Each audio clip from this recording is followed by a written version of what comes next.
The sky over New Mexico darkened as scientists at the Arecibo Observatory noticed strange readings on their instruments. Dr. Laura Bennett adjusted her glasses and called her colleague over to look at the screen. "Sam, are you seeing this?" she asked, pointing to the unusual pattern of signals. Sam Morris leaned in, his eyes widening. "That's not a natural phenomenon. Those are controlled bursts." Within hours, observatories across Earth confirmed the same readings. A massive object had entered the solar system and was moving toward Earth at an alarming speed. The object slowed as it reached Jupiter's orbit, revealing itself to be an enormous vessel unlike anything humans had ever built. The year was 2157. Humanity had spread throughout the solar system, with colonies on Mars and research stations orbiting the gas giants. Earth's United Space Command, headquartered in Geneva, called an emergency meeting. Admiral Jack Peterson stood before the holographic displays showing the alien vessel. His weathered face remained calm despite the situation. "What do we know about their capabilities?" he asked the room of officers and scientists. Dr. Bennett stepped forward. "The ship is approximately 15 kilometers long. Its energy output suggests technology far beyond our own. They could destroy our entire fleet without effort if they wanted to." A communications officer interrupted. "Sir, we're receiving a transmission from the vessel. They're broadcasting on all frequencies, in multiple Earth languages." The main screen flickered to life. A figure appeared that sent murmurs through the command center. The alien had a humanoid shape, but with iridescent blue skin, and 6 eyes arranged in a pattern across a wide face. Elaborate crystal structures extended from her head like a crown. "I am Queen Xala of the Varaxian Empire," the figure announced in perfect English. "Your species has been observed and found worthy of inclusion in our realm. You will submit to Varaxian rule immediately. Resistance is unnecessary and wasteful. You have 30 Earth days to dismantle your military forces and prepare for integration." Admiral Peterson exchanged glances with his second-in-command before responding. "This is Admiral Jack Peterson of Earth's United Space Command. We welcome peaceful contact with your civilization, but Earth and its colonies are sovereign territories. We invite diplomatic discussions." Queen Xala cut him off. "There will be no discussion. You are not being invited to join us. You are being informed of your new status. 30 days. The transmission ended abruptly.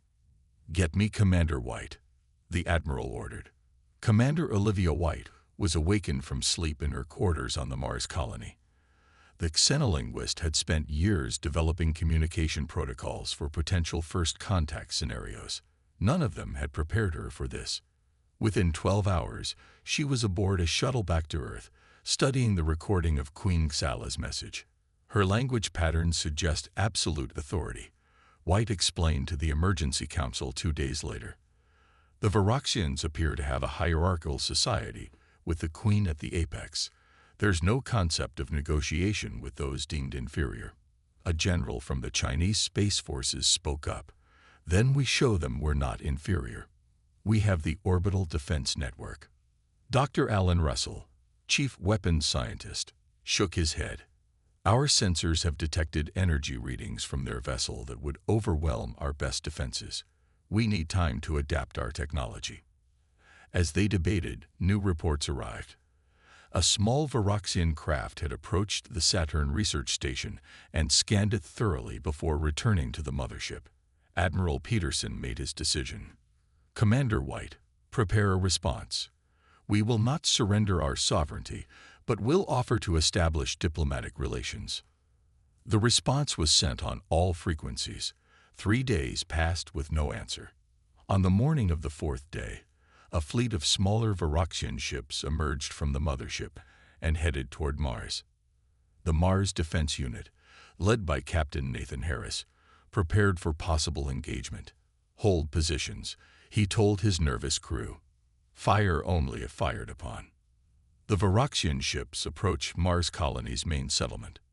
Then, without warning, they opened fire. The Mars defense ships exploded one after another like fireworks in the red planet's thin atmosphere. Captain Nathan Harris watched in horror as his fleet was reduced to debris in less than 5 minutes. "Fall back to the colony," he shouted through the comm system, but it was too late for most of his pilots. His own ship shuddered as Varaxian weapons grazed its hull. The destruction was broadcast live to Earth. In Geneva, Admiral Peterson and the world leaders watched in stunned silence as the Mars Defense Unit was wiped out. "They didn't even try to talk," whispered the French president. "This is not war. This is extermination." Dr. Alan Russell pointed to the energy readings from the Varaxian weapons. "Their technology operates on principles we barely understand. Look at how their energy beams curve to follow our ships even when they try evasive maneuvers." On Mars, the colonists ran for the underground shelters. Parents carried children. Scientists grabbed research data. And everyone moved with the speed of true fear. Captain Harris' damaged ship limped into the colony's main hangar just before the doors sealed. "They're not attacking the colony itself," he reported to Earth, blood trickling from a cut on his forehead. "They're just hovering there, watching us." The Emergency Council on Earth received his transmission with grim faces. Commander White studied the footage carefully. "This was a demonstration," she said. "They want us to see their power. The Queen is showing us what happens if we resist." As if confirming her words, all communication screens on Earth suddenly displayed Queen Xala's face. Her 6 eyes seemed to glow with cold satisfaction. "You have witnessed a minor display of Varaxian might," she said. "Your Mars defenders used their best technology and tactics. They failed utterly. This is the natural order." Admiral Peterson stepped forward. "You murdered our people without provocation. This is not the action of a civilized species." Queen Xala made a sound that might have been laughter. "Civilization is defined by the civilized. You are primitive creatures who have barely left your home planet. The Varaxian Empire spans 1,000 worlds across 3 galaxies." She raised a 6-fingered hand, and the screen showed images of enormous Varaxian cities that seemed to be made of living crystal. Massive ships moved between planets. Energy structures that defied understanding connected star systems. "Your species has potential to serve the Empire," Queen Xala continued. "Your adaptability and persistence are useful traits. Accept your place, and you will survive. Resist, and you will perish." The leaders of Earth exchanged glances. The Russian president leaned forward. "And if we surrender, what becomes of humanity? What rights would we have?" "You would have the right to live in service to the Empire," Queen Xala replied. "Your children would be educated in proper Varaxian values. Your resources would serve the greater good of advanced species." Dr. Russell studied the technical data streaming in from Mars. He whispered something to Admiral Peterson, who nodded slightly. The Admiral straightened his uniform and faced the alien queen. "Humanity has faced bullies and tyrants throughout our history. We did not journey to the stars to become slaves. The people of Earth reject your demands. We will not surrender our freedom." Queen Xala's multiple eyes narrowed. "Then you have chosen extinction. The Varaxian Empire formally declares war against Earth and all human settlements. We will begin systematic destruction of your outposts, moving inward to your homeworld." The transmission ended. The Emergency Council room fell silent. "We have 23 days until their ultimatum expires," Commander White said. "But I think the war has already started." Dr. Russell gathered his notes. "I may have found something in the attack data, a pattern in their shield modulation. I need a lab and a team immediately." Admiral Peterson nodded. "You'll have whatever you need. Everyone else, implement Worldwide Protocol Omega. We're at war with an alien empire." Outside the council chambers, the news spread across Earth. Humanity faced its greatest threat and its greatest test. The sky over Saturn glowed with unnatural fire as the Varaxian fleet attacked the research stations in orbit around the ringed planet. Scientists and workers fled in emergency vessels, racing toward Earth as their homes exploded behind them. "This is Research Station Titan calling any Earth vessels. We are under attack. 200 civilians on escape shuttles need protection. The desperate message repeated across all channels. Captain Susan Miller of the U.S. Intrepid heard the call while her ship patrolled near Jupiter. The Intrepid was Earth's newest warship, built to explore deep space. Now it would face its first battle. "Set course for Saturn," Captain Miller ordered. "Maximum speed. We'll intercept those shuttles and get them home." On the bridge, her crew exchanged worried glances. The communications officer, Ben Hayes, spoke up. "Captain, the Varaxians destroy our Mars fleet in minutes. What chance do we have?" Captain Miller's face showed no fear. Those were defensive craft. The Intrepid was built for deep space combat, and we're not going to fight unless we have to. Our mission is rescue.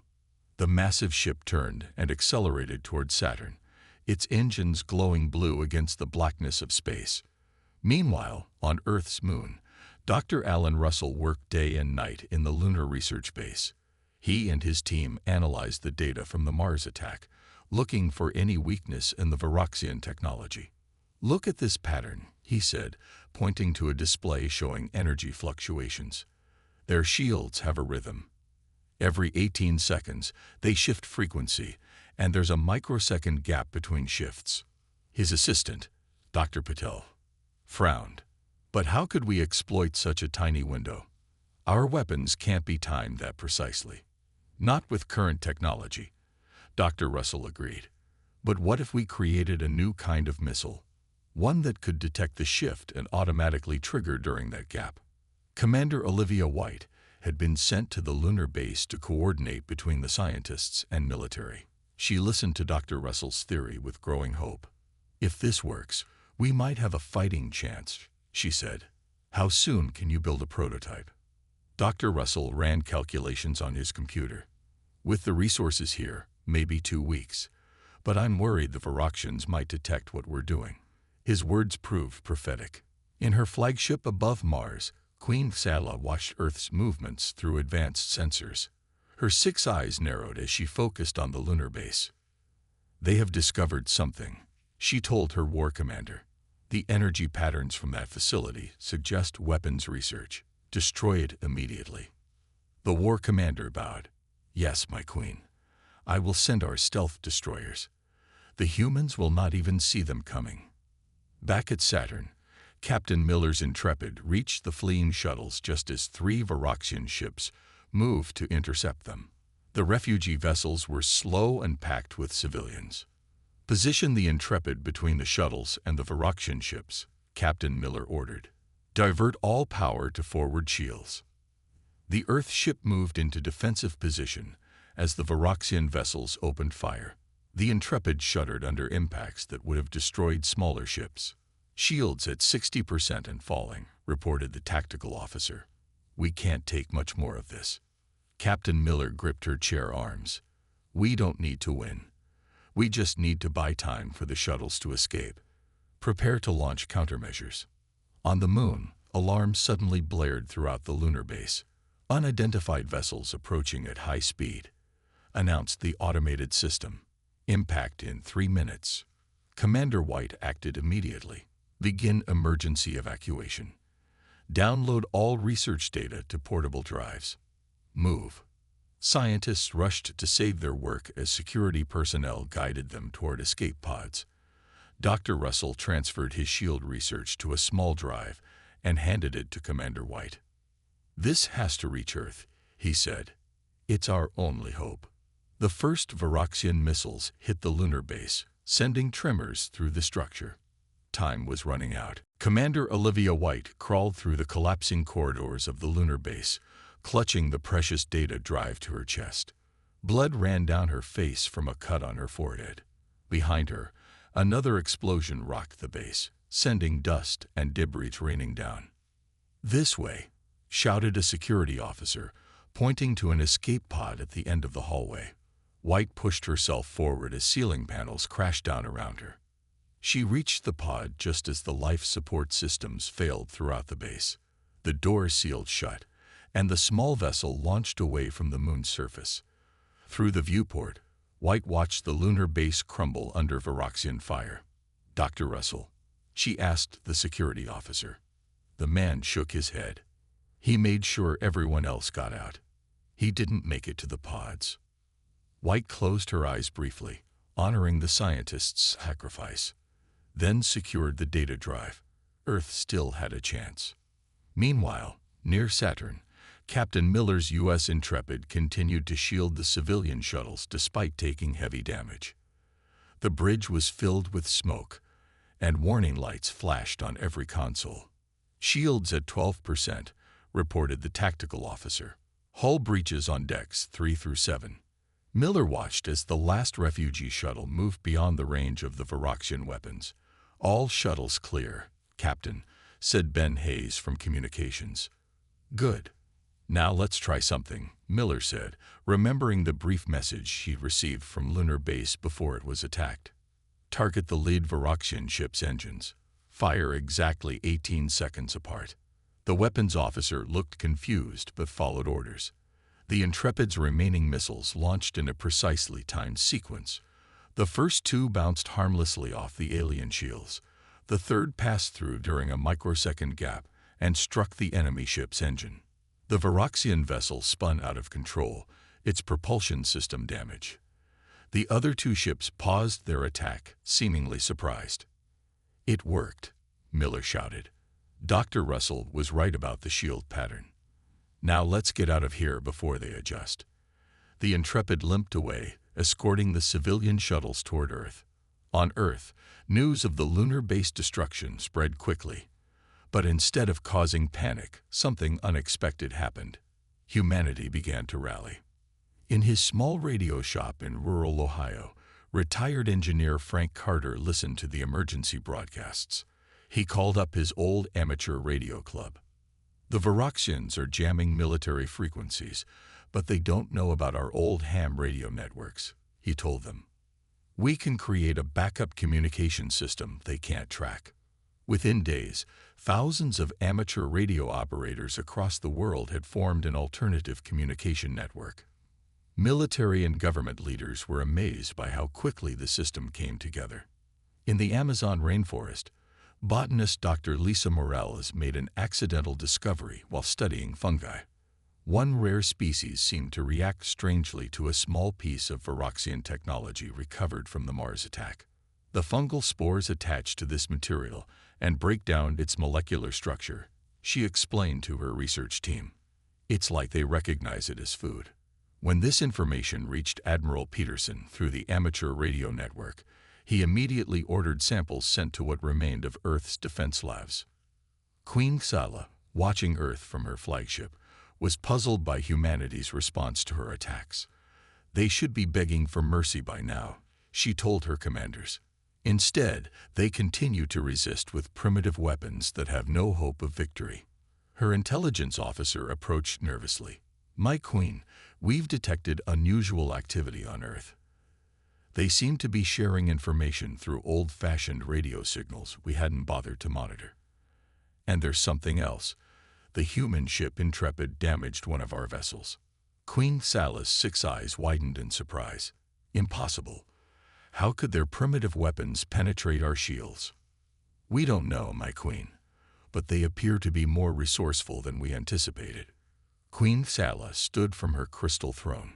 "Then we will stop toying with them. Prepare the main fleet for direct assault on Earth.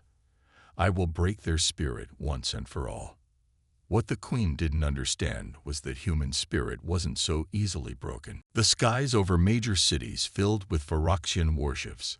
They hovered like dark clouds above New York, Beijing, London, Rio de Janeiro, and dozens of other population centers.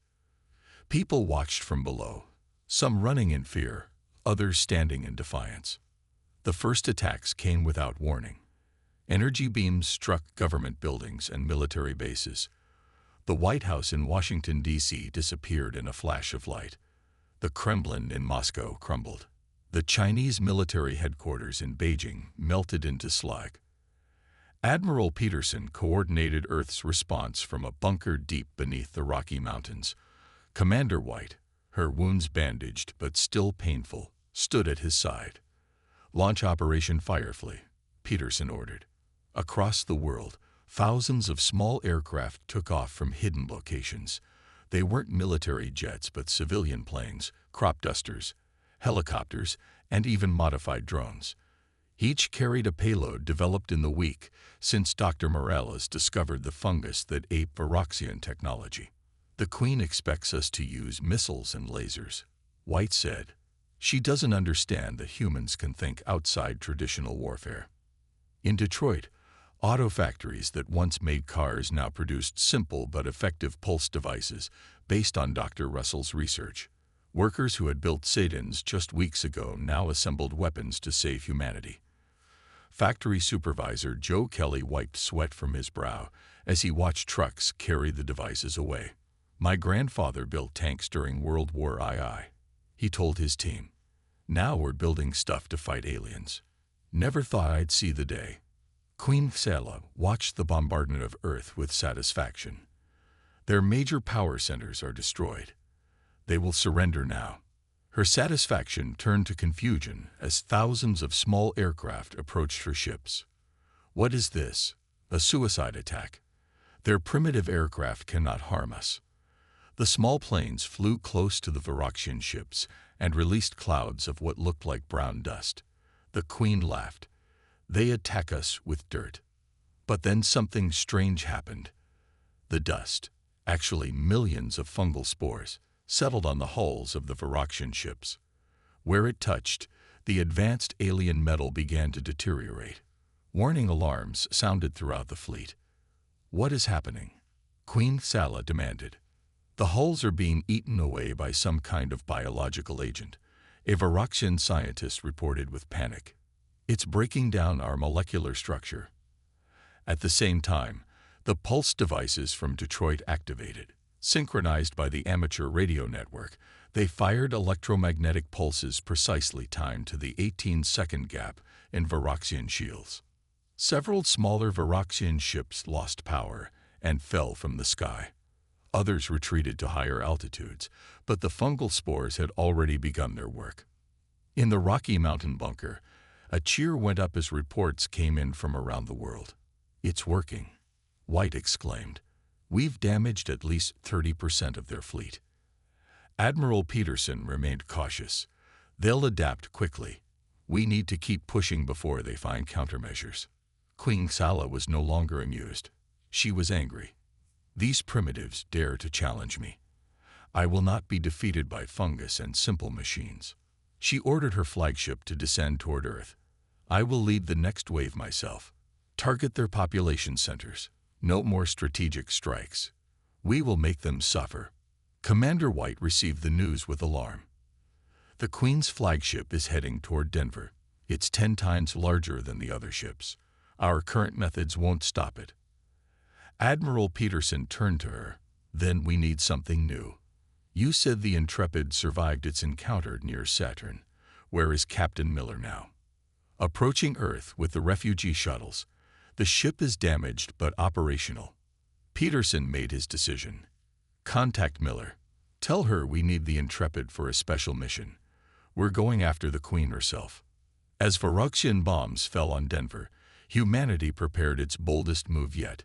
They would take the fight directly to Queen Sala. Captain Susan Miller stood on the bridge of the U.S. Intrepid, looking at the damage reports.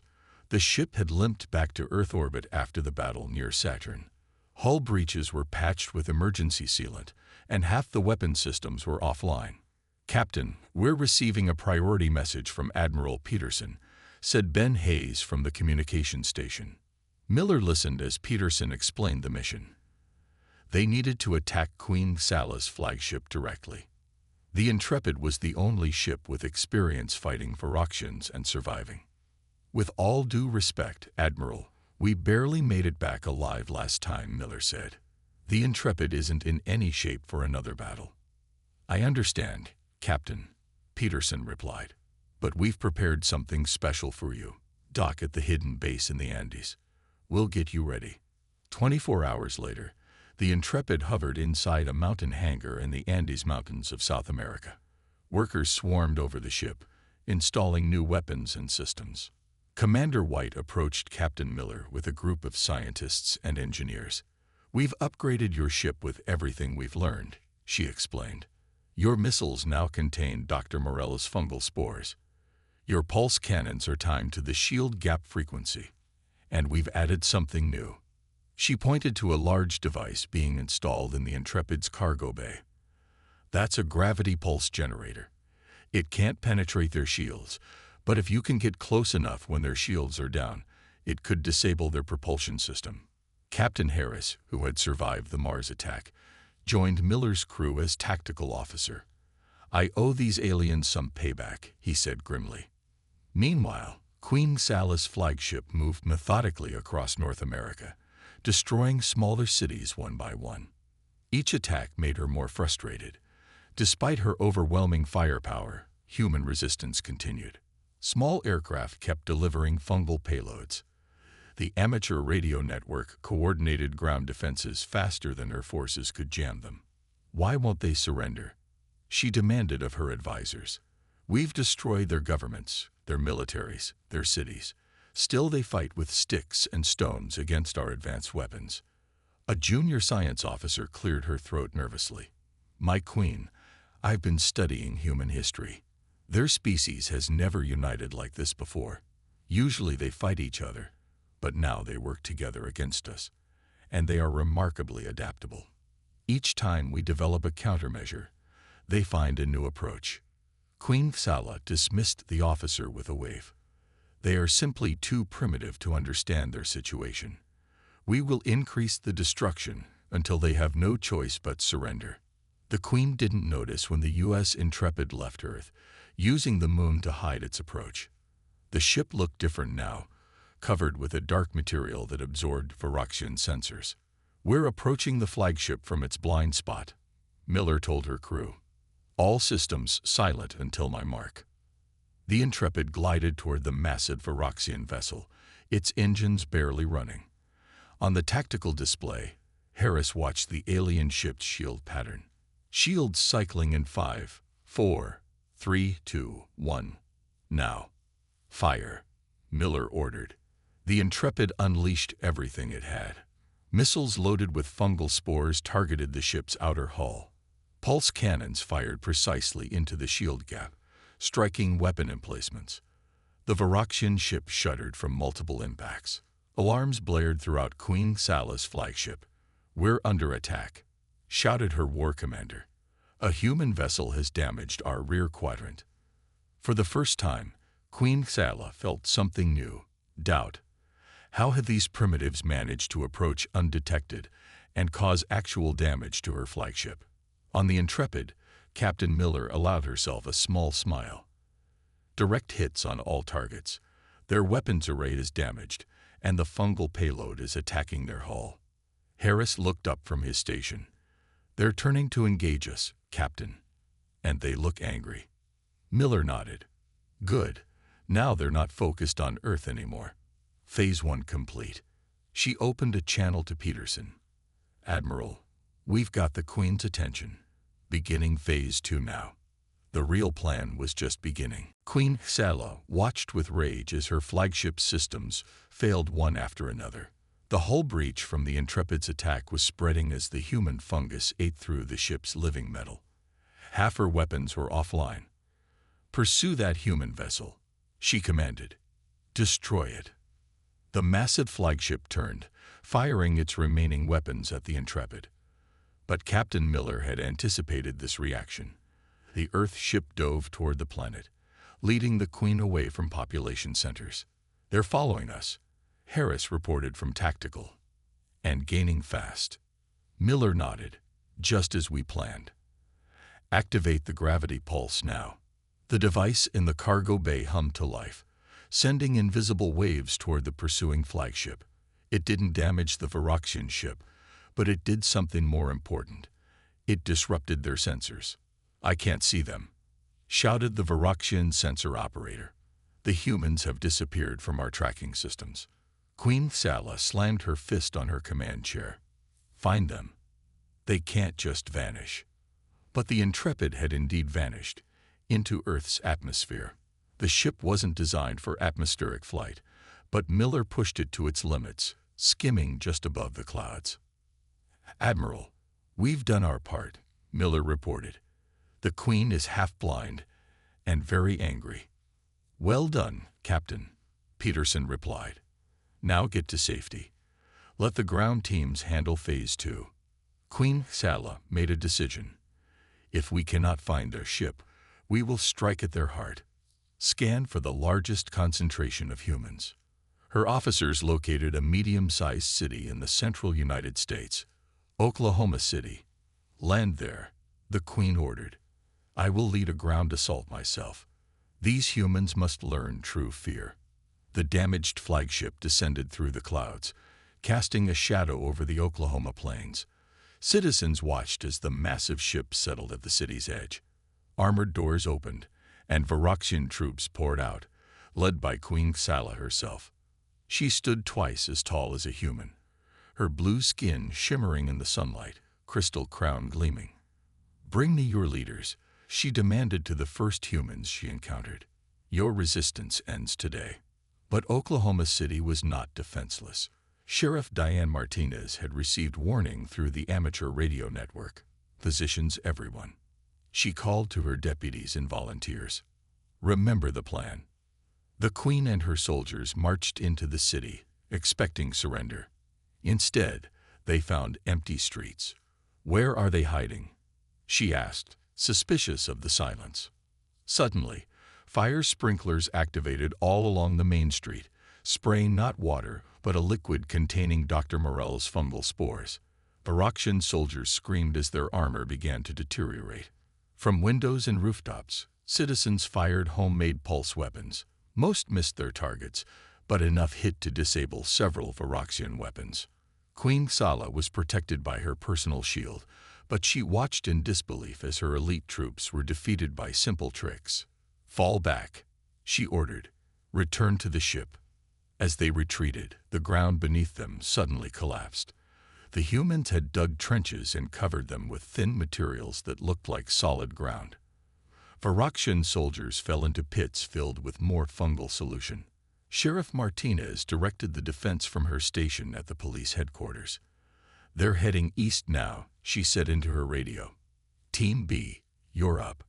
Team B, led by high school science teacher Greg Porter, activated electromagnets salvaged from the city junkyard. The powerful magnets pulled at the Varaxians' metal armor, disrupting their movement. Queen Sala had never experienced such humiliation. Her soldiers, the finest warriors in 3 galaxies, were being defeated by magnets, fungus, and pit traps. "Enough," she shouted, unleashing energy from her personal weapon. The blast destroyed an entire city block. "I will burn this entire planet to ash." But as she turned to fire again, she saw something unexpected.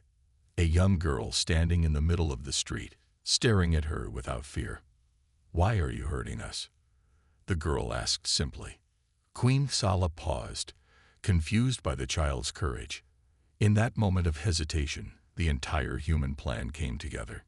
In space, Admiral Peterson launched the final attack on the Queen's vulnerable flagship. Queen Sala stared at the small human girl standing before her in the Oklahoma street. Rain began to fall, mixing with the dust and smoke from the battle. "My name is Emma," the girl said. "Why do you want to hurt us? We never did anything to you." The Queen raised her weapon, then slowly lowered it.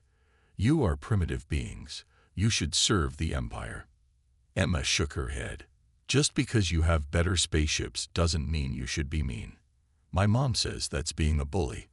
Sheriff Martinez watched through binoculars from a nearby building, ready to trigger more defenses, but something unexpected was happening. The Queen was actually listening to the child. In space, Admiral Peterson's fleet had surrounded the Queen's damaged flagship. Captain Miller's Intrepid rejoined the attack, targeting the areas already weakened by the fungal spores. "The flagship's shields are completely down," reported Harris. Miller nodded. "All ships focus fire on their engine core, but leave them their communications array intact. The Queen needs to see this."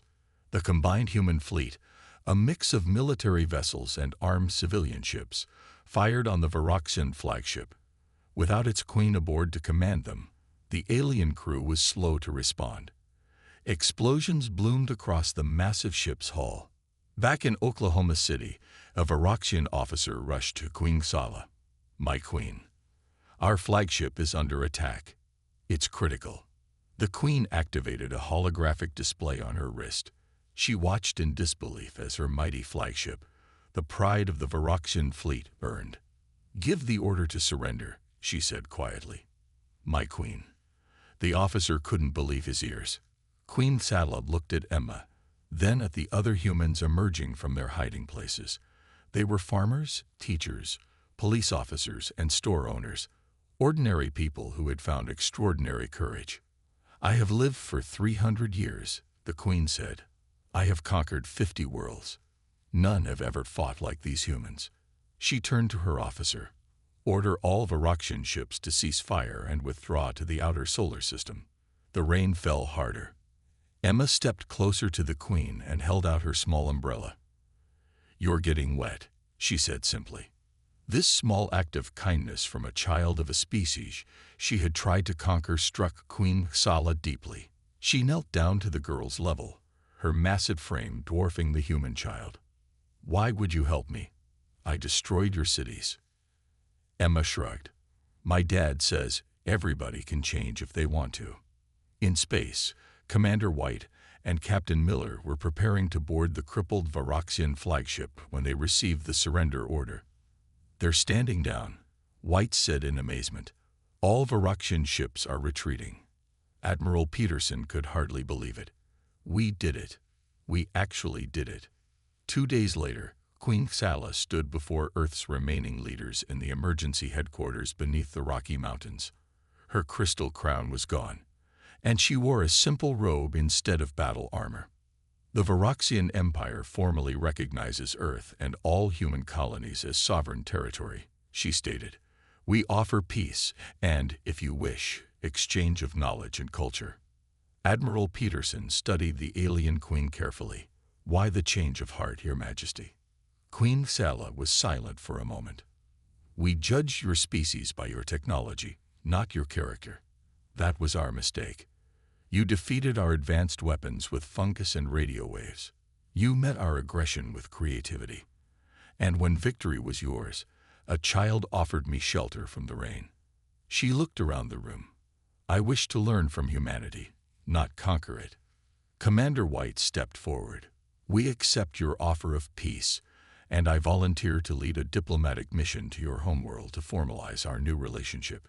6 months later, Commander White's shuttle docked with a Varaxian diplomatic vessel at the edge of the solar system. Earth was still rebuilding, but a new era had begun. Queen Sala welcomed White aboard. "Are you ready to see the stars?" "Commander." White nodded. "We've always been ready. We were just waiting for the right invitation."